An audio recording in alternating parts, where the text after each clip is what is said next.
Hi everyone! Welcome to the Empath Tarot. It's another love reading, timeless and general. Take what resonates lang po. Maybe some part of the reading makaresonate kayo. Some part of it hindi totally makaresonate. Parang kwento ninyo ito. Hindi naman. At ibang mga energies, love connections. Tingnan natin ngayon kung ano ang mga gabay at aral sa buhay, pag-ibig, and life in general ang ating mababasa sa reading na ito. Spirit guide, send me messages, anong love connections ito, lessons in life and guidance na nais mong ipabati sa amin, mga aral at gabay sa buhay, pag-ibig. Spirit guide, send me more messages.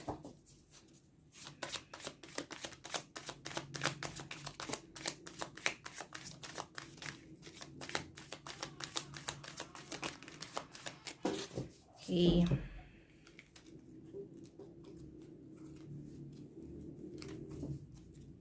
Ace of Pentacles. Ace of Swords. Nakakadalawang aces na tayo. Eight of Pentacles. King of Wands. Death. Temperance. Two of Wands. And the World. Maganda ang energy na to. Magaganda ang mga energies dito. Bakit? Kasi merong death, merong transformation, may magandang pagbabago, may dalawang aces dito, puro positive ang mga energies. Maaring, I can see here na para sa inyo to ng person mo.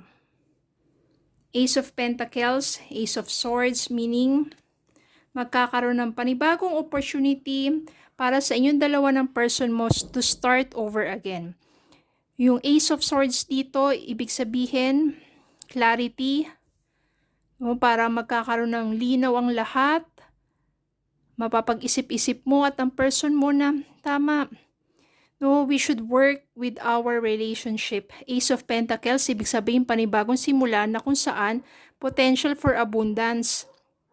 At ito rin yung makakapagbigay ng masasabi nating prosperity and stability sa relationship ninyong dalawa.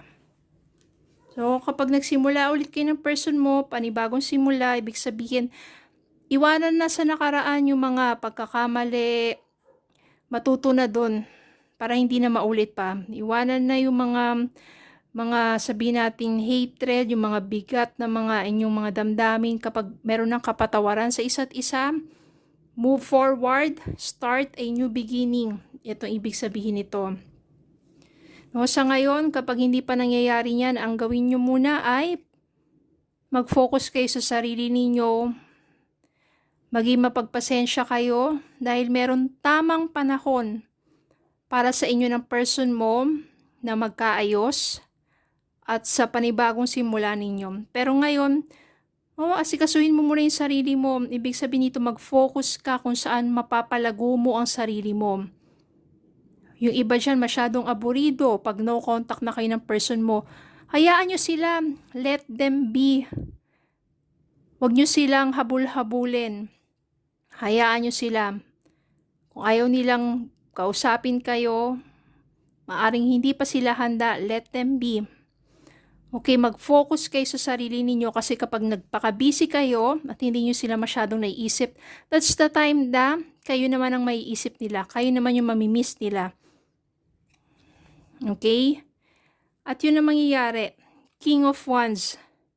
Maaring yung person mo rin, no? Nagpapakatatag din yan. Kasi syempre, pareho naman kayo nasaktan. Pero na lang kung person mo ay isang cheater talaga, no? Pero I can sense here na maaring marami lang kayong hindi pagkakaunawaan ng person mo, pero still nandun pa rin yung love, nandun pa rin yung pagiging optimistic, nandun pa rin yung pagiging, sabihin natin, passionate ng person mo. Death. Sa inyong dalawa to, marami kayong matututunan sa relasyon ninyo at magkakaroon kayo ng spiritual transformation. New beginnings din to. Letting go of the past, learn from your mistakes, at matututo kayo.